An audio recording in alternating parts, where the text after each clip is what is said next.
Hey, Secret House Against Tokyo-based hip-hop art and culture conversations. We are definitely out here in Tokyo. Please pay attention, hit the like and subscribe and notification bell for all this.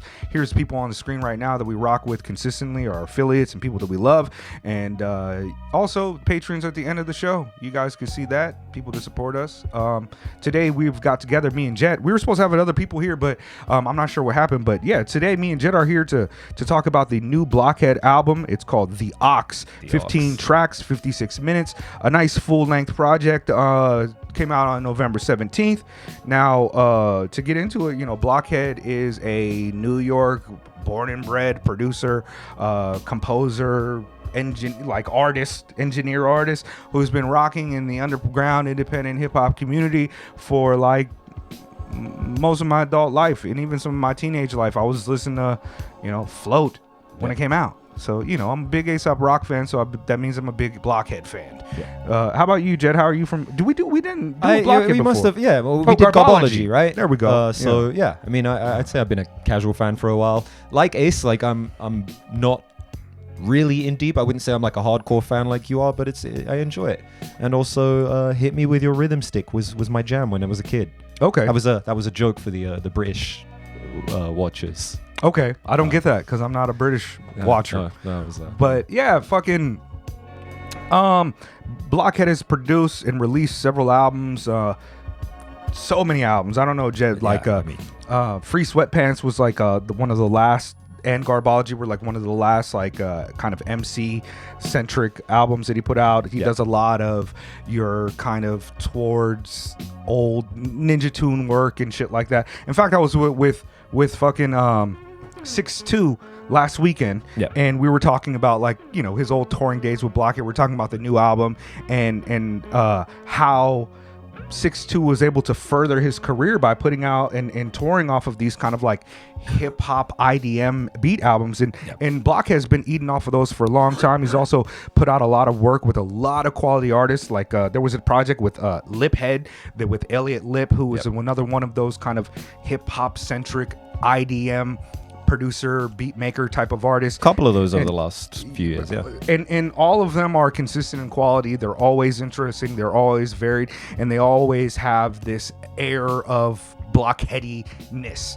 And this album is about the same. He's the producing backbone of the album. He cultivates a very interesting type of atmosphere, and one of the fucking this album, when I saw the track listing come out, it was probably the most hype release of the year that I heard about, and that's even after the Arm & Hammer with all of the production credits, right? Just because this shit is like a who's who of independent hip hop history. I mean, that's kind of like overstating things in a way, but there are a lot of cats on here who I've been rocking with for I'm 40 years old. My entire life, essentially, I've been rocking with these cats. But we've talked about basically every single artist on here on this channel. Let me give you guys, for the people who didn't know about this coming out, let me give you guys I wrote down some of the cats that are on this, right? Some I may have missed one or two. I think I got most of them. A$AP Rock, Akai Solo, Brian Brian Ennals, I think is the way he pronounces it, from Infinity Knives.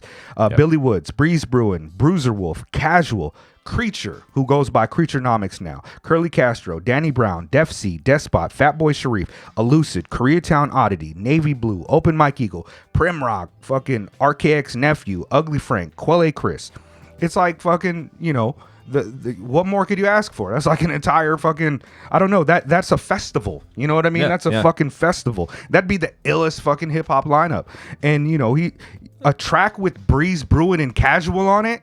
Who had this on their bingo card? Like, I've loved both of those guys. Casual has been my favorite Hyro member for a long time. Dell always gets a spotlight, but I think if you ask people besides Dell, who's your favorite? Casual's so fucking dope. And him with Breeze Bruin, the incredible fucking unchampioned Breeze Bruin, who's been one of the illest MCs since the fucking 90s with Juggernaut's work, and still one of the craziest rhyme styles that he puts down on this album together on a track. Fatboy Sharif and Creature, come on, Blockhead really fucking outdid himself, even on the the Free Sweatpants shit, which had a lot of really dope combinations, a lot of dope artists coming through to put together. This shit is actually crazy. I would take one of these albums from Blockhead every single year of him just curating on some, I don't know, rapper, like some, what DJ Khaled type. This is what people think DJ Khaled does. This is what people think DJ Khaled does. Like, this is just crazy. This is just wow. This is unbelievable. And what's dope is that the album lives up to it. Like, every single person on this is fucking ill. Everyone comes as correct. they've ever been on it. Like, every single. Do you hear a buzzing? Yeah. It's your mic. It's my mic again. Yeah. I'm like all in it. I think you'll need when it crosses with like a power cable or something. Yeah. I don't think it shows up in the video. Let us know if you can hear it. Yeah. We put beats on the background and shit too. Like right now we're playing the free Sweatpants shit. But yeah, man, like this is incredible. I will take one of these every year. And like I was saying, every single verse on this is like a quotable. Like you could just fucking like get so many bars. Like I would have spent the entire week just writing down bars if I was gonna like really do the album justice and tell you what I thought was the dopest shit on it. But at the end of the day, like the thing that I was most disappointed about in this album was just my own selfish desire to see other combinations. Like it's possible. It's like, why isn't Cavalier on this? That's one of my fucking thoughts. Like. To me, Cavalier is like one of the only other MCs that gives me the same sensation when I listen to like Breeze Brewing. This unorthodox rhyme style that is like twisting and putting so many things together in just a weird way that circumvents your expectation of what's going to rhyme. Cavalier and Breeze on a track together, I would have fucking. I mean, it's like that scene. It'd be nice to see Staple Mouth on there. It would have been nice to see.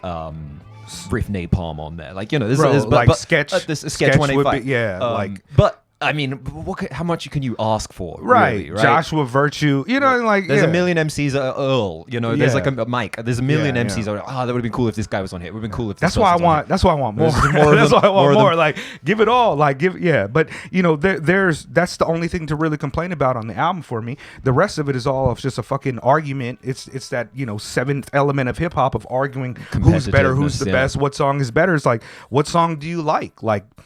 And that's kind of where I kind of come off on it. It's like I've got my favorite beats on I got my top 3 favorite beats on the album, my 3 favorite verses on the album, my 3 favorite songs on the album, and that's like one of the really dope things about it. Well, so maybe the best trick that Blockhead plays on this record is calling it the Orcs and making that the overarching theme of this, because in terms of cohesion, I love me a real cohesive album. Mm-hmm. This is obviously 20 MCs over 15 different tracks. Yeah.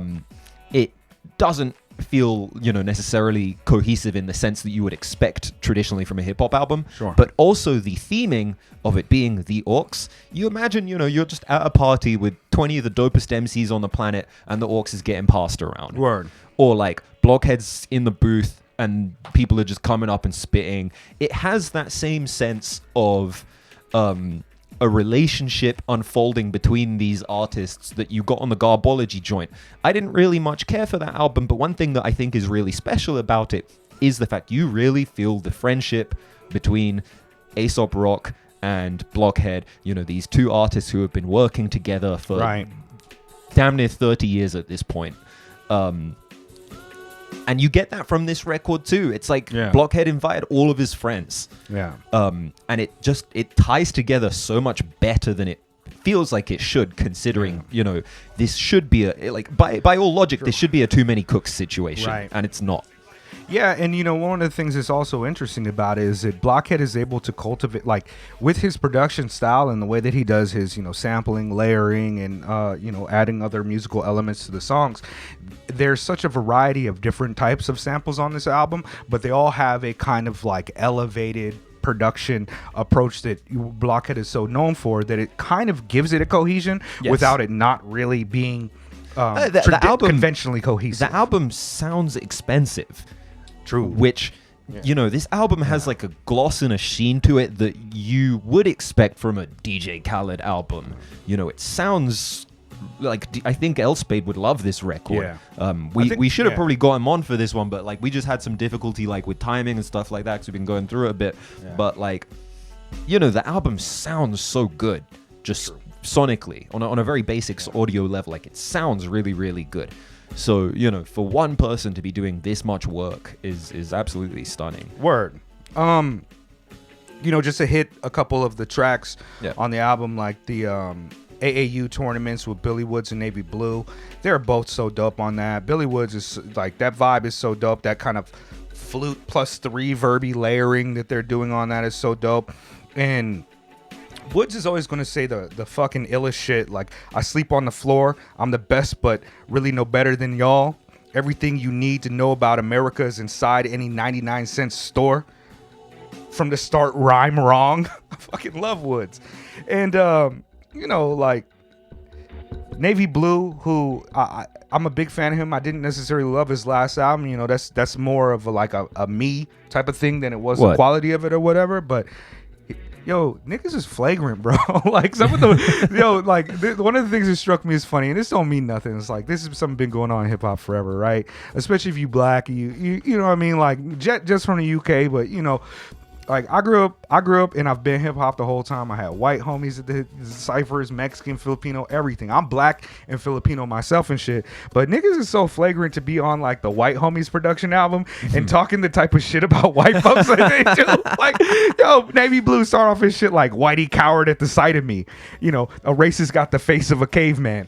And it's like, I know they ain't talking about Blockhead. You know what I mean? Like, they not. But it's always just so funny to me how flagrant we are with that shit and how many fucking, like, liberals nitpick all types of, like, oh, it's anti-Semitic, it's anti this and that. It's like, bro, if you ever been around any type of black folks and shit, like, you gonna really get some of this, and I love it. And like, I'm just joking about it being flagrant in the whole Blockhead connection. None of that means much of anything to me. But I do think it's funny. I do think it's so dope. The beat on that song AAU tournament, like they lay out some really glorious bars with like some poesy shit. Poesy that could be like a Gil Scott type of track or Jack Kerouac on his best day over some jazz shit. And that beat is fucking tight. Like I love that one a lot. The next song, if you just jump in if you want to say anything about the track, but the number 2, the Cellar Dwellers New with Quelle Chris, I like that. The fucking beat sounds like a whirlwind, bro. Like he's about to, like Quelle's about to drop a house on you with Blockhead. There's a chaos to it, which is not something you normally see Quelle Chris over. Like he's often very like melodic and smooth. There's usually a beauty to his tracks. And this one, it's like. Yeah, he's got a bit of the chaos. I also just kind of, I'm not sure if this is the exact theme or whatever, but it seems like he's talking about like, a lot of artists have been kind of lost to time. Like the Cellar Dwellers lost. I remember them. I don't remember them, but he's kind of talking about like, back in the day, there's so many of these great underground artists who have just kind of like disappeared from history and memory, and like, your fucking DJ Spinners at the time, and those type of cats, your Natural Elements, Yagfu Front, like a lot of the cats, it was like, we had the albums, we listened to it and shit, but like, when's the last time you went back and listened to like Natural Elements or fucking Dirty Unit or some of these cats, and I think that is kind of what Quelle is getting on in the track. Like a lot of this shit is lost to time, but now Quelle feels he sees himself as kind of like the OG too, and and it's also just that regular Quelle Chris shit. Like, I'm so tired and simultaneously so wired. Snow Bunnies to say nigga when niggas ain't around because niggas laid it down, and they quoted when niggas rhyming. Ill.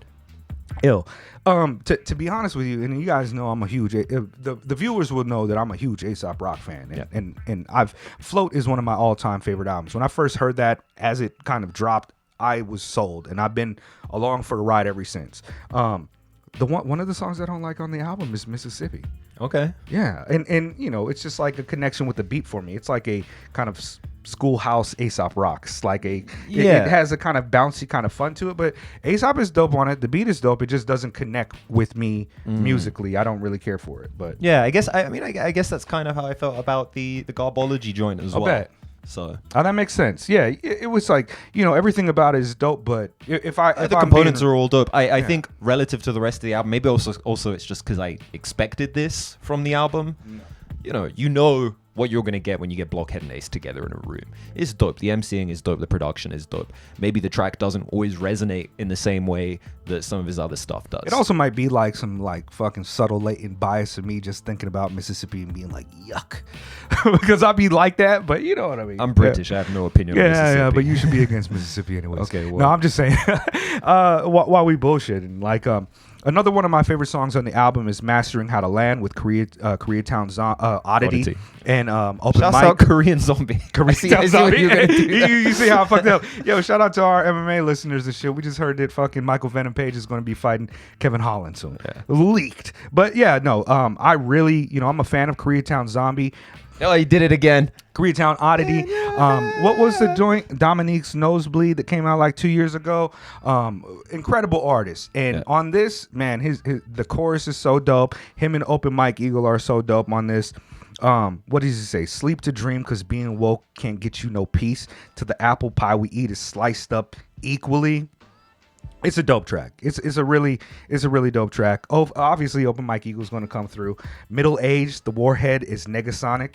Comic book heads will catch that, Negasonic Teenage Warhead. What? Yeah, but that's another really good one. There was a video for Lighthouse Ugly Frank with Ugly Frank, which is cool. Like, I actually haven't thought about Ugly Frank in like a decade, so it was good to see that name pop up again. Were you familiar with Ugly Frank? Not before? really. I like his verse on here quite a lot. I think he brings a bit more urgency to the table. All the cats that come before, like, you got a lot of really technical artists on there. I feel like Ugly Frank, he kind of gut punches you a little bit with his verse, and I like how he came across on here. Word. I'm not going to go through all of the songs. Like, I really could. I took notes on a lot of them, but I won't bore you guys with that. Or I don't know if some people are interested in that type of thing, but yeah, it looks like we've been recording for almost 20 minutes in the first place. So I'm just going to kind of casually hit a few of these. Like Hater Porn with Casual and Breeze Brewing.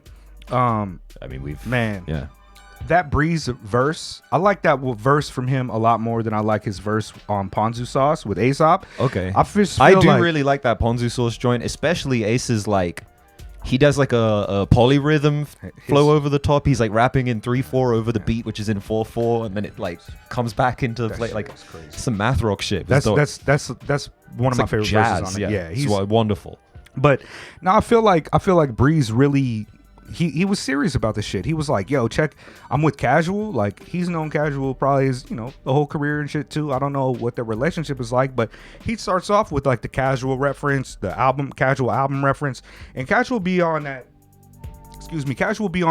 like Egyptology, fucking ancient history, you know what I mean? Like a lot of that kind of Hotep type of joints, right? And Breeze really fucking tackles that shit like crazy. I don't know exactly what he's getting at on that, but he has a line like I don't get the lyrics on my shit. Lyrics on my shit. I don't know. Sometimes I do. Yeah. This one I don't. Okay, like he's got some bars on that shit that just kind of blow my mind. I'm like, what are you getting at? Like, I'm still trying to piece it together and figure out what Breeze is doing, because he really is. People who know, Breeze is one of the best to ever fucking pick up a pen and a mic. Like, he's just incredible. And sometimes the way that he weaves these things together, it's like you won't catch that shit clicking until like years later when you turn on. Sometimes I'll listen to some Juggernaut shit to this day and be like, God damn, like who was ever doing it like Breeze? Just really one of the greatest of all time. And I love that one. I'm sure people are going to love the Give Thanks joint, the Arm & Hammer joint. Yep. People love that. Poppy Seeds with Bruiser Wolf. What do you think about that? The dope game's stupid. I love Bruiser Wolf. I love Bruiser Wolf. Anytime he ain't really saying shit. It's very like pimping street knowledge, pimping ain't easy type shit. Like, very sort of like, make sure you bring some tissues with you in case she's on her period type shit. But like, I don't know, man. He just does it with so much swag and finesse. Like, Dope Game Stupid is still one of my favorite albums of that year. I don't know who this guy is or where he came from. He's like an older cat. I'd never heard of him until like, he showed up on the Bruiser Brigade shit. But like, Oh man, he's so fucking. I love Bruiser Wolf. Yeah, man. And he brings a bit of levity to the album as well. Like, you know, he's on the posse card at the end, but it's like there's so much like really, really hard bars on here. There's so much fucking rapping, and then he's just like, she knows the poppy seeds are valuable. And the beat is so kind of like strange too. It's like some real like. His time with you. You so beautiful. Yeah, that's dope. God is Busy with the Kai solo. I really like a Kai. That's another one of the tracks I was like, man, I could think of a couple cats that would have been dope to couple with a Kai on that. But it's really dope. Another two of my favorite, Ponzu Sauce. Like you were saying about that Aesop Rock verse. Anytime Breeze and Aesop are together, any track that they've been on together. I don't know the last time I heard them together. It might have been on what was it, like Fast Cars or like None Shall Pass? One of these. Meg. Yeah, one of these. But like, yeah, they're always dope together. And that Aesop, like, let me just skip to it. A little further along. Yeah, and it's dope. That little. Yeah. I feel like I recognize that. Same. I feel like I I've can't heard really call it, but it feels like too recognized. It's like some McCoy Tyner shit. I don't fucking know. Yeah. Yeah, Aesop his flow is just getting. How you getting better every day?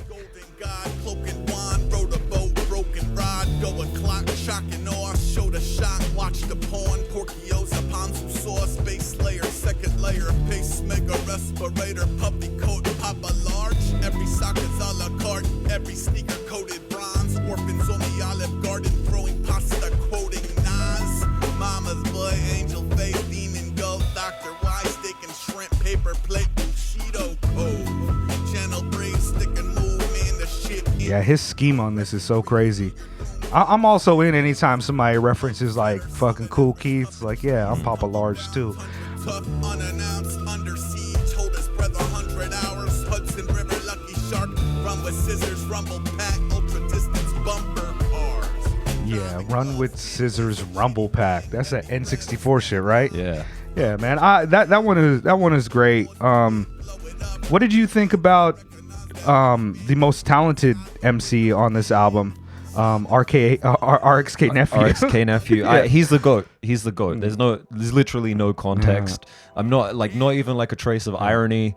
The only MC even close to being on Neff's level is Z Loopers. Nephew is like, and this beat is like Rakim's like right under him. This beat is like a fever dream. Like I've been sick all week. You can probably hear it in my voice. I'm still a little fucked up, but like I swear, like the first time I heard this track, I was like, wait, did I die? Yeah. Like, did I have a heart attack on the train and just die? I'm just like floating, you know. Yeah. Word. Yeah, that shit is dope. They ain't picking up when I'm calling collect. Back the fuck up, I'm parking the jet. Glock sounds like it have reverb. Bitch, what you about to eat? No, I'm a big fan of RXK Nephew. I don't really know how I feel about him. I like he's the greatest and the worst. Oh yeah, he is the Absolutely. dialect. He's the dialectic. He's the contradiction. Like punched in, but like kind of dumb as hell, but also the most insightful shit you've ever heard your entire life. That was probably the feature that I was most surprised to see on this album. Yeah.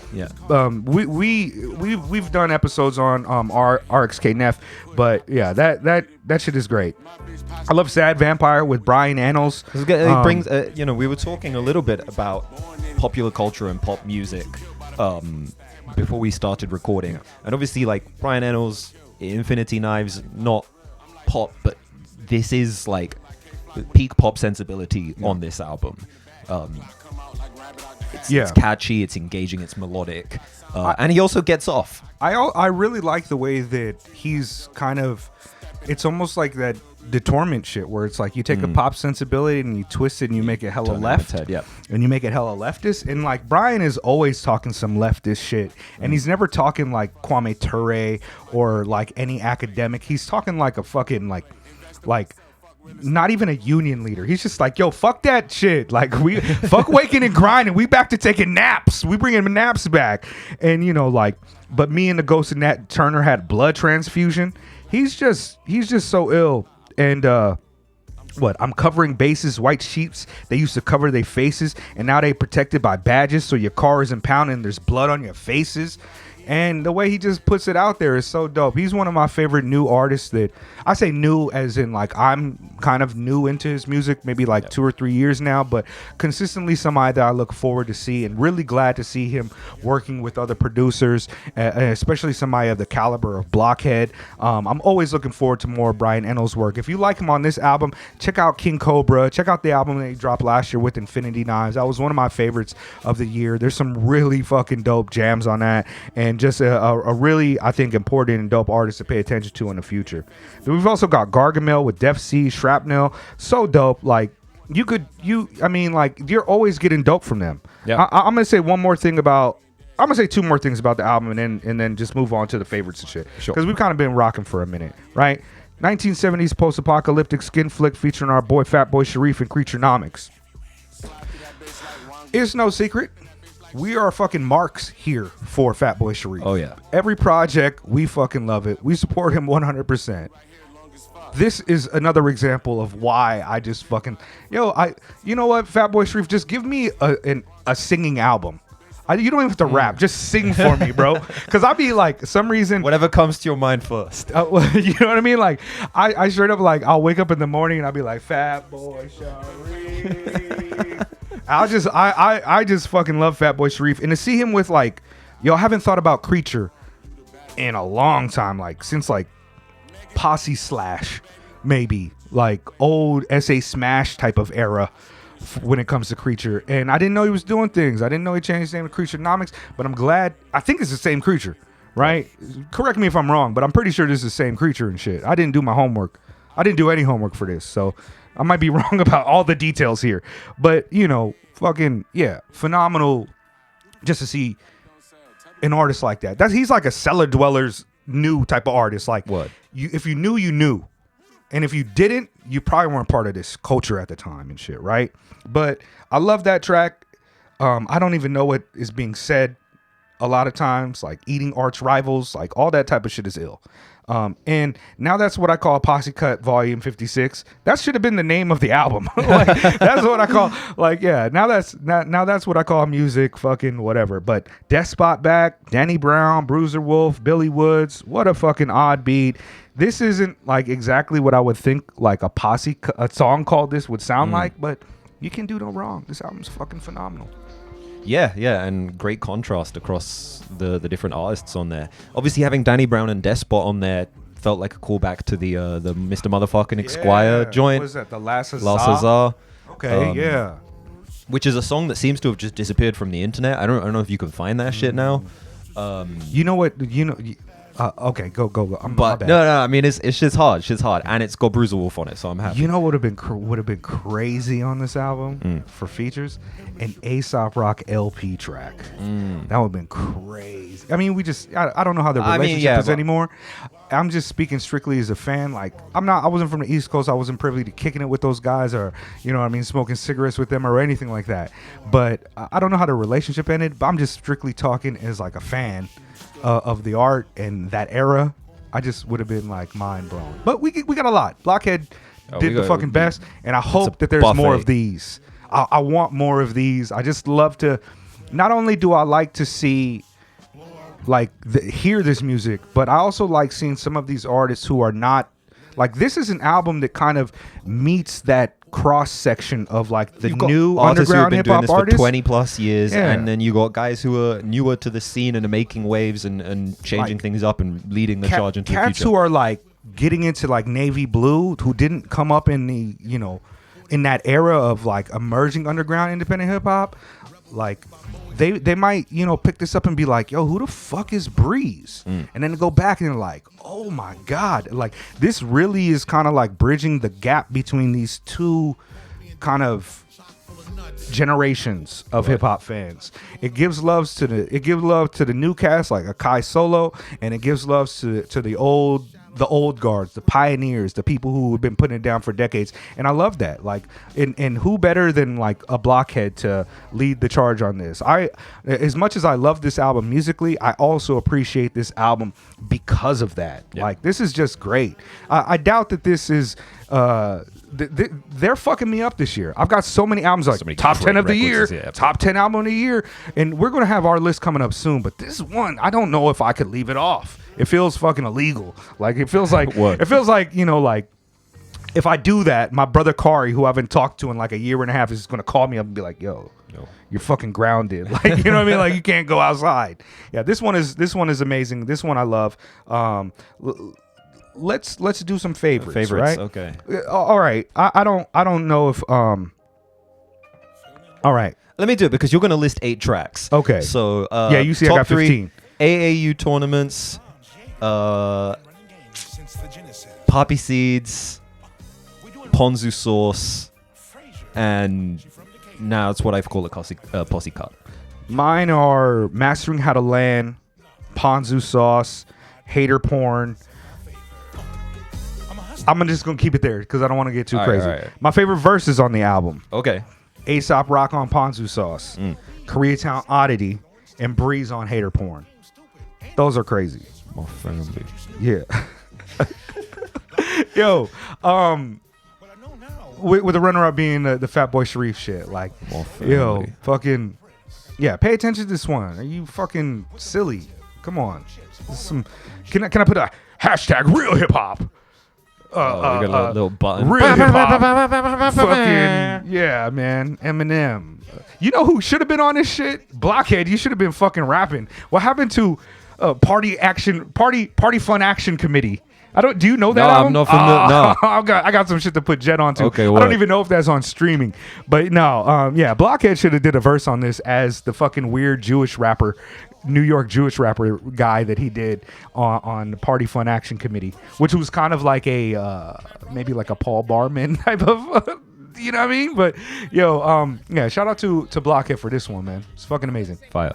Shouts out to our Patreons. Don't forget to like, comment, subscribe, all that good shit. You know how to do it. There's a secret house. Click the bell. We've got a Discord. It's a secret. It's not a secret. Link down there. There's a secret house. And all we do is talk about independent, underground, avant-garde, weird, dope hip-hop shit. My family. Yeah, we ain't doing reaction videos. My Never. family. And I'm not about to fucking try to write a fucking think piece on purpose about an album. I'll be hating. I'm sorry. Bye.